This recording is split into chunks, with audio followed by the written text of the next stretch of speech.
Hi, everybody. Uh, you'll have to excuse me, I'm in a lot of pain right now. I went to the doctor and I had a bunch of shots in my spine and epidural and trying to get rid of some of this pain that I deal with. So I'm a little bruised and swollen back there, and I'm hurting. So I'm going to try to stay on subject.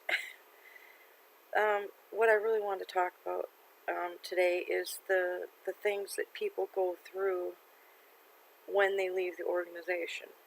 Now, I'm not going to go just on things that happen to me. I'm going on by things of what I've seen as a pattern of people, the ones that leave and the ones that left a long time ago. I know several people that have been out for 20, 30, 35. I know one person who's been out for a little over 40 years. And then since I've been exposed to the internet in the last couple of years, because when it first came out, I wasn't on it. I was working and raising children and all of that, and so I had no time for the internet or TV or movies, or I think I missed 20 years of movies that I had to catch up on movies I hadn't seen. But there's certain things that happen to yourself and yourself when you get out of the organization. Now, for us that got out, before the internet, any research that we did on things that we had questions about the organization, we had to look the old-fashioned way. To go to the library, look the stuff up, request books from other libraries, a lot of long drawn out research it took to find information we were looking for. It took a long time. And so basically, the research went really slow because you're living your life. You walk away from the organization. Like myself, I didn't want to, I knew I didn't want to raise my kids to be emotionally and physically battered like I was growing up, because I was a Jehovah's Witness and believe the way I believe. But you see, when I was a kid, I had no choice. Being raised in there, your parents dictate what you will do, and you're punished if you don't do what they tell you to do, and there's consequences for not following in, not staying in step with what they want you to do. So there's really not much you can do until you get to an age where you are old enough to go out and get a job and support yourself. Then you can leave or stay or whatever you're going to do at that point. But when you're growing up, you don't have a choice. Your parents tell you this is the way it is, this is the way it's going to be. If you don't like it, I'm going to punish you. So you don't really have a choice in that. So when I was going to school, and I'm sure most people that were raised that way went through those things too, where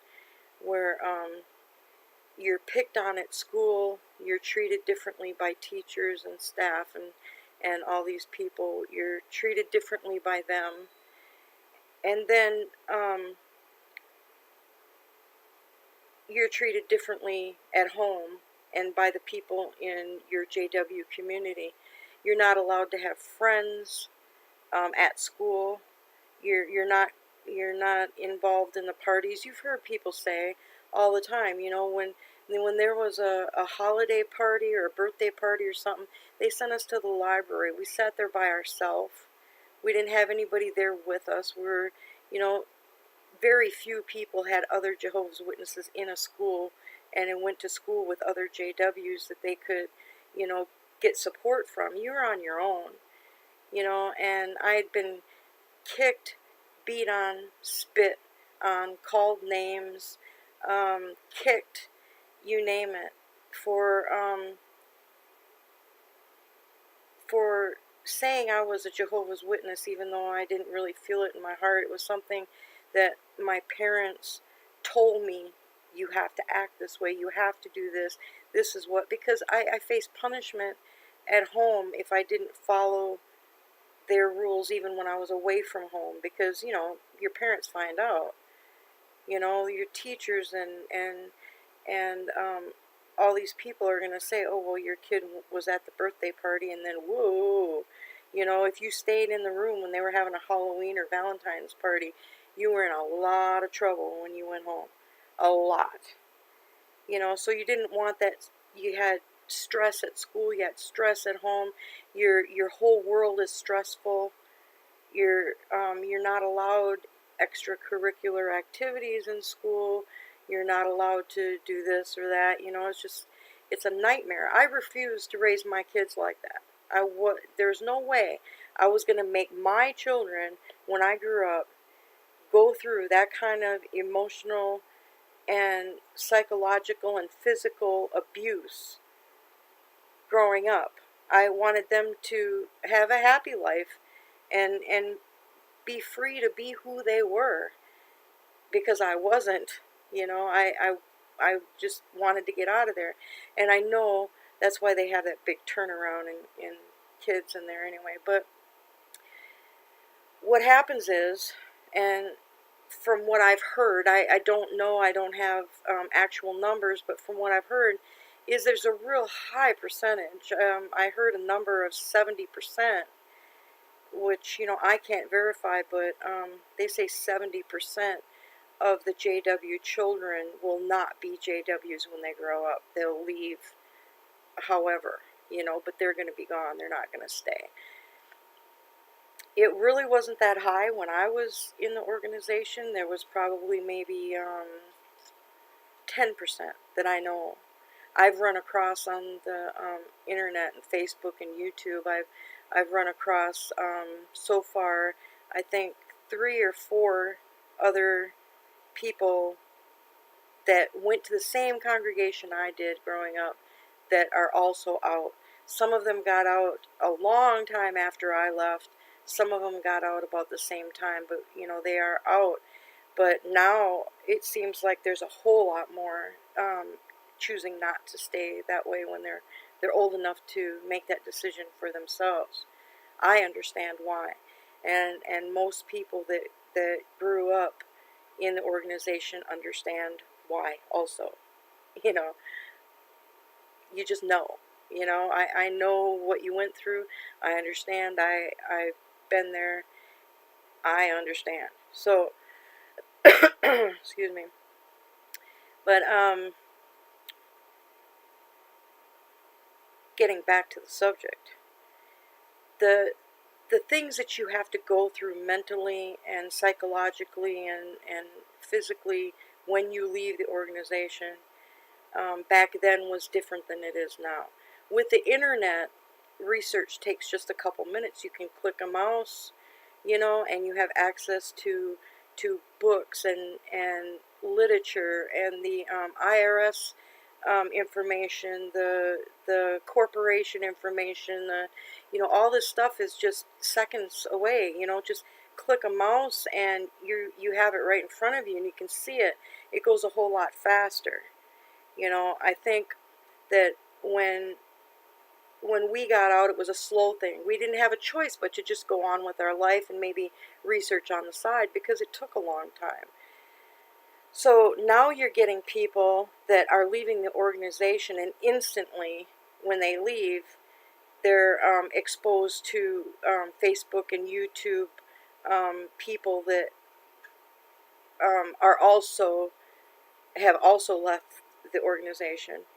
And so there's a whole bunch of people in a group that are at different stages of development, of learning things and finding out who they are and what they want to be and all that. We did that right away.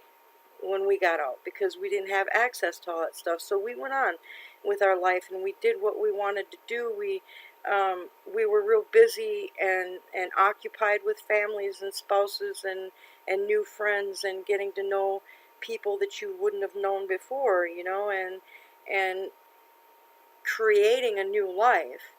And then, 35, 40 years later, come back onto the internet and are talking to people who are freshly out.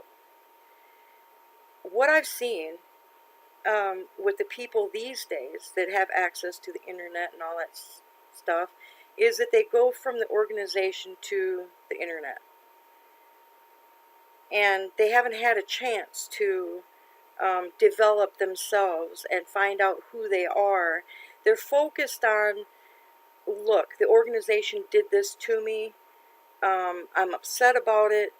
I'd like to do something about it. I want to speak up. I want to tell people, whatever. And they're able to do that because the internet is right here. And they go full force into it. They're making YouTube videos. They go on for a year, 2 years. And then at the end of that time, they're saying, you know what? I have to get away from this. I have to get Watchtower out of my life. I have to live my life without it being surrounded by Watchtower. Because when you're in it, you're surrounded by Watchtower. And then when they get out, they're still surrounding themselves with Watchtower. They're on one side of the Watchtower fence.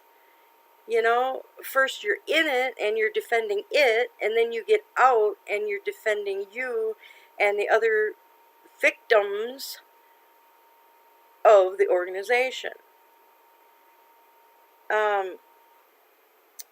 I have ideas and thoughts and opinions about being a victim also. I get into that later.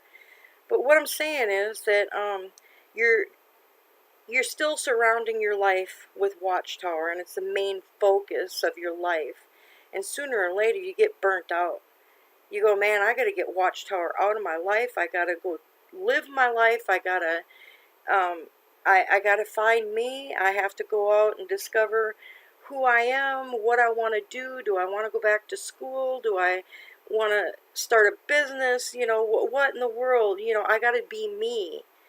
You get to that where I got to be me, and I can't surround myself with Watchtower.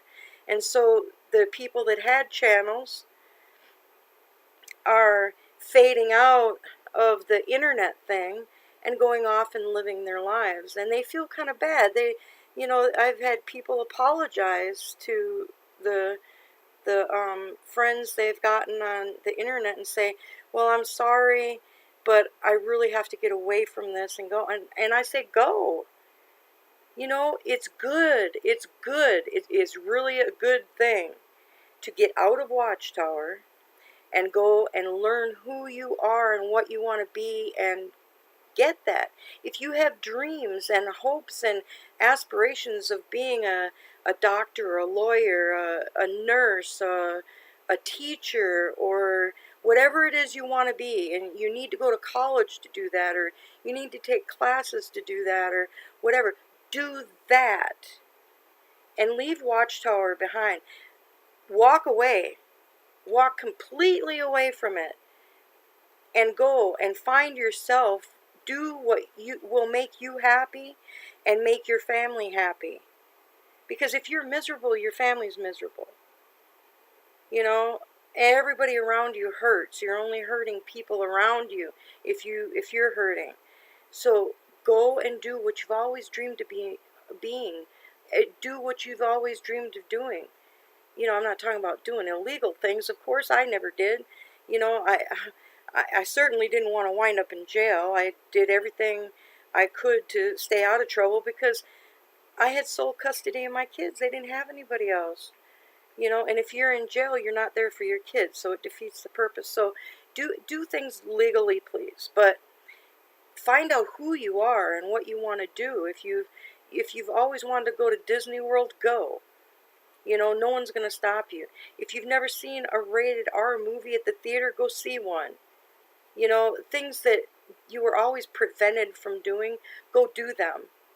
You'll find out that you're not struck by a bolt of lightning from the sky. And if you believe in God, all that will improve and get better in your life after you walk away from Watchtower. Because Watchtower prevents spiritual growth. They hinder a person from developing a spiritual relationship with God and Jesus. I found that out. And you find out that there's all kinds of people in the world, which is a good thing. There's all kinds of people in the world that are beautiful, loving, wonderful people. You don't label people. You don't say, well, that person's bad because they don't think like me. Or this person, even though I agree with them, our personalities don't really get along. And, you know, it's true that even if you're have the same goal in life, like I want to see the tower fall, they want to see the tower fall, they want to try to help other people, I want to try to help other people, but that doesn't mean that our personalities are going to get along. If I met them on the street, I probably wouldn't choose to be their friend. You know, there's another type of people that I would hang out with, but it doesn't make them bad people. But you're taught in the organization that everyone that does not think like you is bad people. And that is just all wrong. You know, a lot of people are fearful of making friends because they've been prevented from doing that for so long. There's a lot of things that people would want to try experimenting with that they've never had a real chance to do that. And that's what draws some people off the deep end, because they've been restricted so long that when they do get a chance to try something, then they go overboard and they get lost in that. And it's a long road back to where you really are happy with yourself. So you have to still restrain yourself, you know. You have to say, well, you know, that might be fun. I might want to try this or try that, but don't make a habit of it, you know. Everything in moderation, you know. And that's true across the board, no matter what denomination you might be, or lack of denomination, or a belief in God or not a belief in God. Some things you just should only do in moderation. That's always a good rule.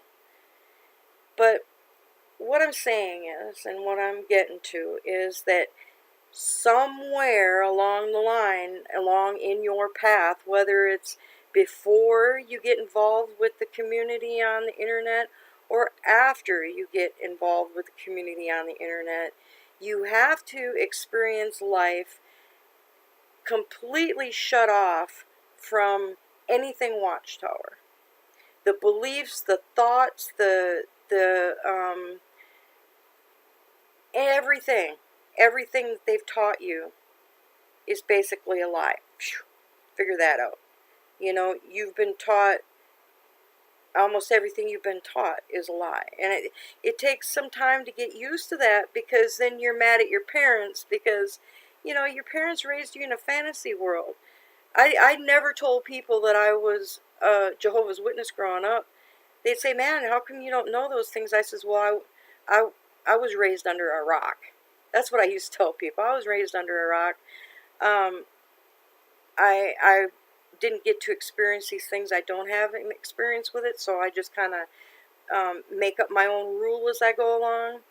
You know, because like even Christmas, a lot of families have family custom, more or less, as to what they would do during Christmas, you know. But I didn't have that, so I just had to kind of make my own as I went along. You know, I look at other families and I'd say, well, what are they doing? What kinds of food do they make? What, you know, how do they? I didn't know how to do Thanksgiving. I didn't know how to do Christmas. I didn't know how have a birthday party. You know, I didn't know any of that. I had my first birthday party when I turned 50. You know, I'd always given my kids birthday party, but I never had one for myself. But when I turned 50, I says, man, I'm going to have me a birthday party. So I bought a bunch of food. I made arrangements to have my party at a friend's house, and we had a cookout, and I made some foods that I enjoyed, and my kids enjoyed when they were growing up, and that I liked, and I let all my friends sample all the different foods that we liked. I had a blast. It was fun, and it was around people that I get along with, and people that I really adore, and it was fun. It was really fun. So, you know, I think that oh, yeah, there, my cat's digging in my dinner. But I there's so many things you need to experience and find out who you are, what you want to do, what your goals are, and all of that. And there's just so much to do, and you cannot do that if you still have your world wrapped around Watchtower. You know, sooner or later, like I say, if it's right after you get out or it's several years down the line, everybody gets to the point where they say, hey, I got to get away from this. I'm going to go on with my life. I'm going to enjoy my children. I'm going to, do what I always wanted to do. I always wanted to do this. I'm going to go do it. And I'm going to go. I tell everybody, do it. And don't feel ashamed doing it. Be happy. Enjoy your life. That was one reason we were created, was that we lived happily on this place. We're not supposed to live in misery. And if you're inside Watchtower, it's nothing but misery. Even the people that claim to be the happiest people on the earth are depressed. They're medicating themselves either with written prescriptions from their doctor or things that they decide they're going to medicate themselves with. Illegal drugs, alcohol, you name it. And those are Jehovah's Witnesses that are doing that. Drinking, taking drugs, medicating with a doctor or even without a doctor, because they're depressed, they're sad, they're wore out, they're exhausted, and they're not happy. Just the organization tells them all over and over and over and over and over again, you're happy, we're a happy people, we're happy, we're happy, we're happy. And so that's all they say after a while, we're a happy people. Because they've been told that so many times, they just keep repeating it. But they're not. My mother had a heart of gold. She was a really good person. She died real young. But I'm going to tell you something. When me and my brother decided that we were not going to be part of that organization anymore, and we went on with our own lives and having children, my mother tried to commit suicide 5 times. She, one time she buried herself in a snowbank in Minnesota, minus 20 degrees. She was going to lay there on that snowbank and let herself freeze to death. But see, somebody drove by and found her laying there, and they brought her to the hospital. She almost died that time. But you see, Jehovah's Witnesses won't disfellowship a person because they tried to commit suicide. Because they consider that an emotional or mental problem, and they won't disfellowship somebody with a mental or emotional problem because it's not seen as a good thing, and they not mentally fit to decide things like. So they don't disfellowship them. So my mother couldn't escape it by getting disfellowship, but she kept trying because she wasn't happy. She was seeing a psychiatrist. She was seeing all kinds of doctors. My whole life she had a liquor cabinet, drinking liquor and popping pills. That, I think it's a Rolling Stones song, Mother's Little Helper. Yeah, that's my mama. Always popping pills. She was in bed asleep more than she ever was awake taking care of her children growing up. I was 8 years old and responsible for cooking and doing the laundry and cleaning the house, which wasn't my responsibility. My My parents should have been responsible for that. So, going to school, studying for meetings, having parts in the school, talks. They were different back then. You know, Sisters gave talks, with another sister, of course, but it's not like it is now. But so we were going to a meeting on Tuesday. We were going to a 2 hour meeting on Tuesday nights, 2 hour meeting on Thursday nights. We had a book study on Friday, field service on Saturday, field service on Sunday, and a Watchtower study on Sunday. And at home, I was doing the cooking and laundry and the cleaning, and then expected still to get good grades in school. And I was exhausted, and when I didn't get grades in school, my dad was like, well, how come your grades aren't good? And I was like, man, I'm trying, I'm doing my best, but, no way would I disrespect my father by saying, you're making me responsible for all this stuff that's not my responsibility. That was, I would have gotten punished for talking to my father like that. You know? You just don't. If your parents give you a job, you're supposed to do it. You have no say. None. So I was overworked at a young age and expected to do all these things, plus keep up good grades in school, and all. There was just no way I could do it. I was just so happy to get away from that.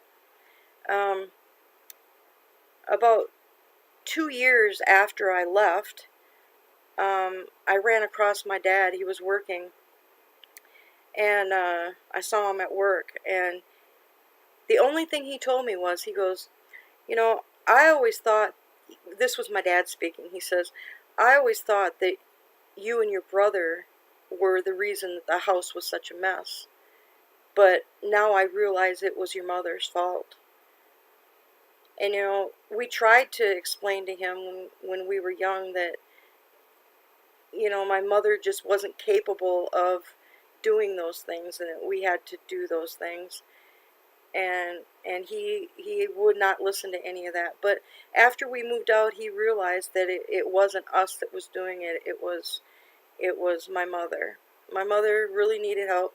She was sick, emotionally, psychologically, and Watchtower did that to her.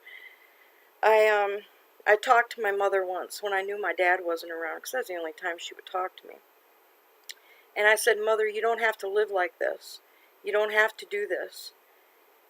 And what she told me was, well, I married your father for better, for worse, sickness and in health, and I vowed to obey him.